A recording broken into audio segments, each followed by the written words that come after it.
Hello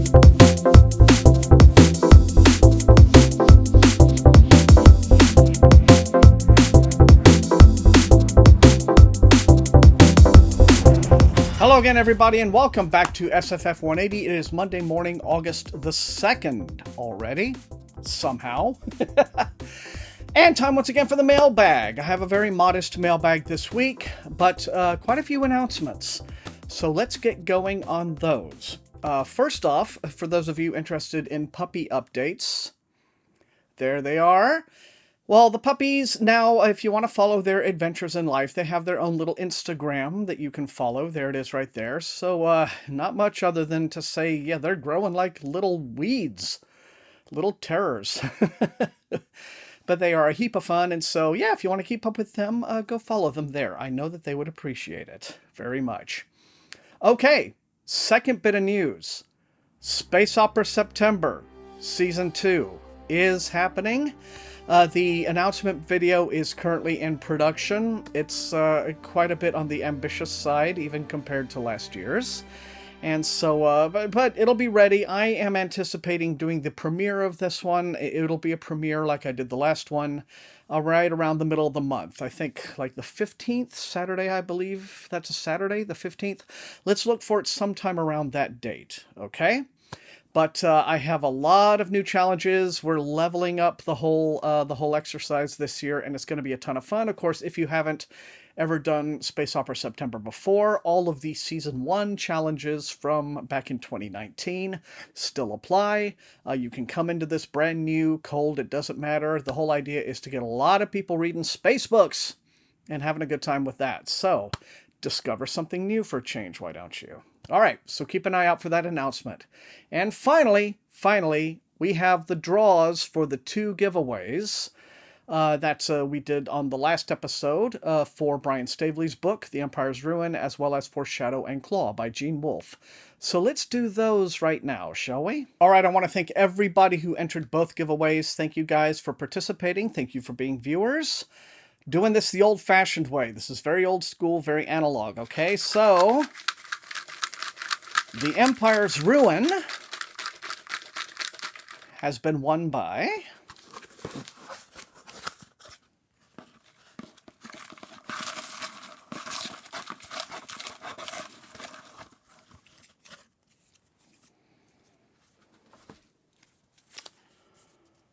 Mark Parson. All right, congratulations, Mark. I'll get that out to you right away. And now on to Shadow and Claw.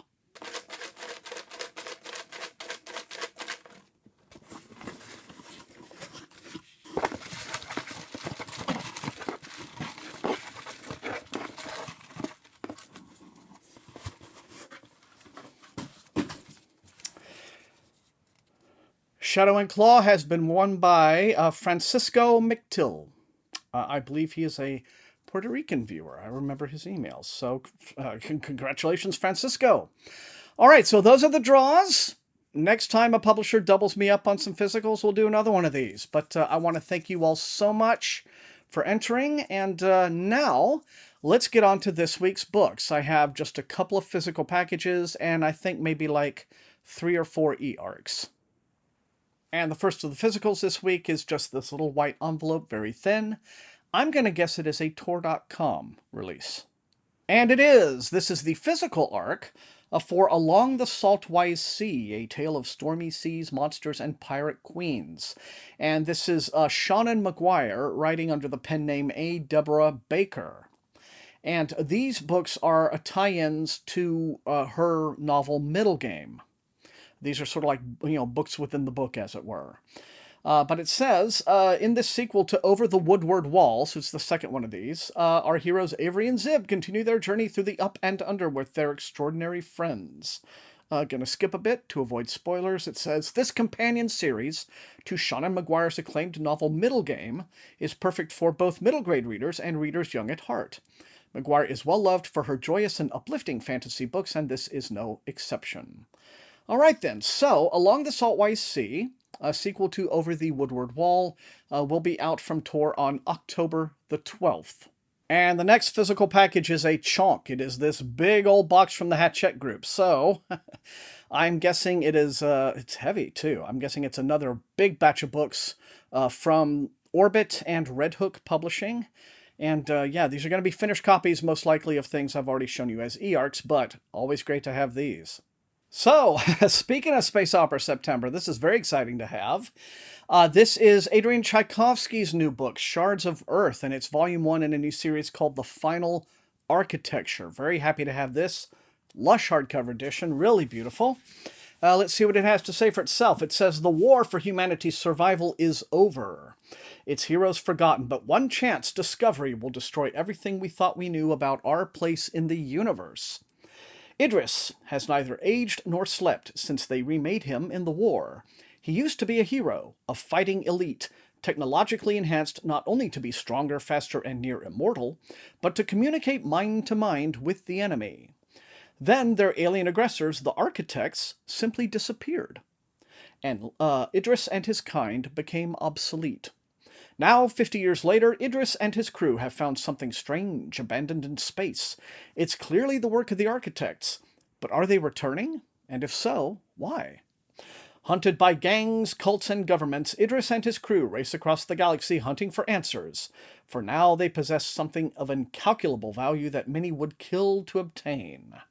In the first volume of the Final Architecture series, the Arthur C. Clarke Award-winning author of Children of Time brings us an extraordinary new space opera about humanity on the brink of extinction, and how one man's discovery will save or destroy us all. Yes, well, a lot of us might very well curl up with this one in September, right? But Shards of Earth, available now from Orbit. Okay, now this is kind of interesting. They've sent me a trade paperback edition of Legacy of Ash by Matthew Ward. Now, if you'll remember, I believe last week on the mailbag, I had the eARC for Volume 3 of this trilogy. It's the Legacy trilogy, right? 1 and 2 have already come out. The second book is Legacy of Steel, if my memory serves. But for some reason, they've just now sent me the first one as a physical copy. It was very nice to have, don't get me wrong, but all right, so I guess just as a reminder that this trilogy is out here, if you are a fan of big-scale, very epic, fighting-centric kind of fantasy novels, then this may very well be the ticket for you. It just says, an epic tale of intrigue and revolution, soldiers and assassins, ancient magic and the eternal clash of empires. Legacy of Ash is the first in an unmissable debut fantasy trilogy from a major new talent. A shadow has fallen over the Tressian Republic, but as Tressia falls, heroes rise. All right, you get the whole general gist of it, just from those taglines, right? Okay, so Legacy of Ash, the beginning of the Legacy trilogy, which is about to be finished, by Matthew Ward, is available from Orbit. You know what? I'm going to look in my stack of, physicals that I've gotten from Orbit in the last month or so. If they've already sent me that one as a physical, who knows? We may have another giveaway in the offing. But no promises yet. I'd have to find out first. But anyway, moving on. This is the third and final book in this box from the Hachette group. All huge, chunky books from them. This is the physical release of We Cry for Blood by Devin Madsen. This is the third volume in the Reborn Empire series, maybe a series. Indications are that this is going to go perhaps maybe a little more than 3 to 4 books. But I don't see the word trilogy used anywhere in describing it. It's always like series, so maybe a fourth one. But this is the third one. We Cry for Blood follows We Ride the Storm and We Lie with Death. So who knows what we will do in book 4? Probably something every bit as bloody and deathy as previously. But the third volume, Devin Madsen, I believe, began this series as a self-published series, and so this is another case of a self-publisher sort of moving into the big leagues, as it were. But can I read a complex tale of war, politics, and lust for power?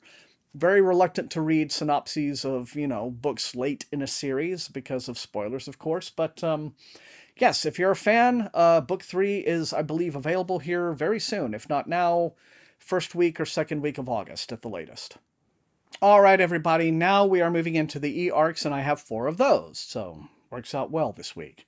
The first of these is a book coming out, and this is going to take us months ahead.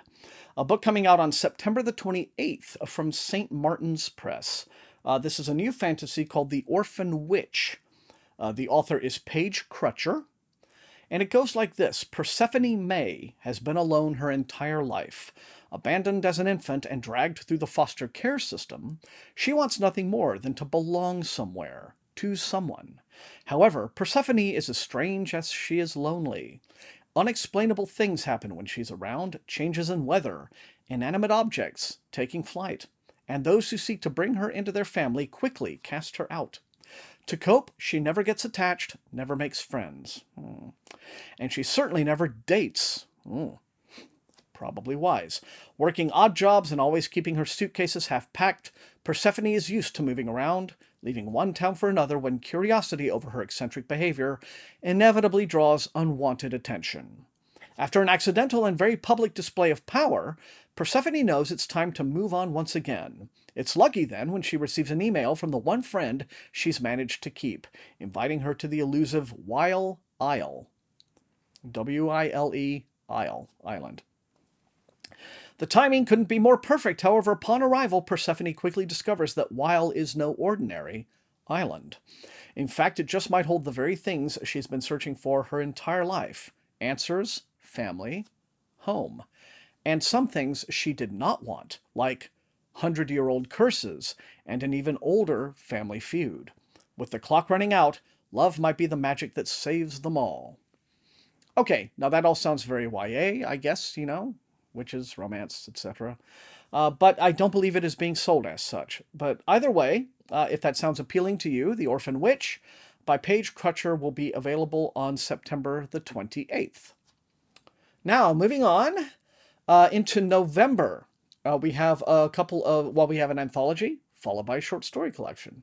The anthology is coming from Tor Nightfire, and I'm very excited about this one. It's called Dark Stars, New Tales of Darkest Horror, and it's available November the 2nd. It goes like this. Dark Stars, edited by John F.D. Taff, is a tribute to horror's long-standing short fiction legacy, featuring 12 terrifying original stories from today's most noteworthy authors, with an introduction by best-selling author Josh Malerman, Bird Box, and an afterword by Ramsey Campbell, legendary figure in the field. Created as an homage to the 1980 classic horror anthology Dark Forces, edited by Kirby McCauley, this collection contains 12 original novelettes showcasing today's top horror talent. Dark Stars features all new stories from award-winning authors and up-and-coming voices, like Stephen Graham Jones, Priya Sharma, Usman T. Malik, Carolyn Kepnes, and Alma Katsu, with seasoned author John F.D. Taff at the helm. An afterword from original Dark Forces contributor Ramsey Campbell is a poignant finale to this bone-chilling collection. Within these pages you'll find tales of dead men walking, an insidious secret summer fling, an island harboring unspeakable power, and a dark hallway that beckons. You'll encounter terrible monsters, both human and supernatural, and be forever changed. The stories in Dark Stars run the gamut from traditional to modern, from dark fantasy to neo-noir, from explorations of beloved horror tropes to the unknown, possibly unknowable threats. It's all in here because it's all out there now in horror. All right, Dark Stars, November 2nd.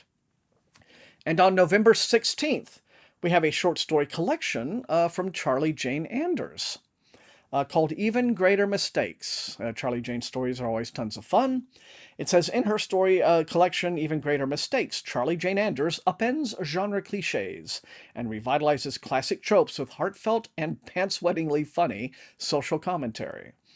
The woman who can see all possible futures is dating the man who can see the one and only foreordained future. A wildly popular slapstick filmmaker is drawn against his better judgment into working with a fascist militia against a background of social collapse. Two friends must embark on an epic quest to capture the weapon that threatens the galaxy. All those words are capitalized. Or else they'll never achieve their dream of opening a restaurant. The stories in this collection, by their very outrageousness, achieve a heightened realism unlike any other. Anders once again proves she is one of the strongest voices in modern science fiction. The writer called by Andrew Sean Greer this generation's Le Guin. I love Charlie Jane. I love her stories. I personally would call N.K. Jemisin this generation's Le Guin, but Charlie Jane is certainly up there and in a class by herself. So that is available on November the 16th from Tor, Even Greater Mistakes. And finally, we have this one that is coming out distant. Well, it seems distant, but it's going to be here before we know it, right? Because time just flits along, doesn't it? But this is a YA, and it's called At the End of Everything. The author is Marieke, I'm going to say Nijkamp, is how you pronounce that last name. I'm sure I got it wrong. If I did, apologies. This is a book that comes out January the 4th of 2022. And this appears to be kind of like a dystopian thing, but not that kind of dystopian thing, right? Not another Hunger Games Divergent clone. It's more like this. It says, nobody's ever wanted the delinquent teens of Hope Juvenile Treatment Center. When they wake up one day and discover they've been abandoned by their guards, they think they have a shot at freedom, until they realize that a pandemic has taken hold of the world outside, and they've actually been left to die. Now their ignored existence has become a deadly fight for survival, and the only people they can rely on are each other. The Hope Juvenile Treatment Center is ironically named. No one has hope for the delinquent teenagers who have been exiled there. The world barely acknowledges they exist. Then the guards at Hope start acting strange, and one day they don't show up. But when the teens band together to make a break from the facility, they encounter soldiers outside the gates. There's a rapidly spreading infectious disease outside, and no one can leave their houses or travel without a permit, which means that they're stuck at Hope. And this time, no one is watching out for them at all. As supplies quickly dwindle and a deadly plague tears through their ranks, the group has to decide whom among them they can trust and figure out how they can survive in a world that has never wanted them in the first place. All right, well, this sounds like, it could contain elements of Survivor Song by Paul Tremblay, that book. Also, Jeremy Robert Johnson's The Loop, which was a recent horror novel about a bunch of misfit teenagers, right, who are, end up finding that they have to save their town, that has always just dismissed them as misfits. And now it's up to them to save the day. So that kind of thing. But at the end of everything, again, probably people, some of you I know, the last thing you guys want to read right now are pandemic stories. But, for some of us, these are ways that, through fiction and through art, we kind of channel those anxieties, do we not? So if this sounds like it's up your street, it will be out January the 4th, at the end of everything. And that is everything for this week's mailbag, you guys. You know the drill. Light up those comments. Let me know which of these looks most interesting and exciting to you, which you would like to see me prioritize for review. And speaking of reviews, there are some coming this week. Starting this week, I think I have 2 horrors and a fantasy, in fact, that I'm wrapping up. And so you should expect to see those. But otherwise, if you enjoyed watching, please hit the like button, share the video far and wide with all of your SFF reading friends, and above all, please subscribe. If you have not done so, that is how the channel grows. Let's get towards 10,000, guys. Let's do this. We can do it. You can also support the channel at my TeePublic store and at my Patreon, where recruits into Wink's Army get little perks, like getting to see early access on some of my videos. I use the Patreon money to pay Matt Olson, who is my amazing channel artist, for all of the lovely thumbnails that he does for me. So, I want to thank all of those people for their additional support. It's greatly appreciated. I want to thank all the rest of you guys for being the very best viewers in all of BookTube, and until I see all of you next time, please stay safe and healthy, and happy reading.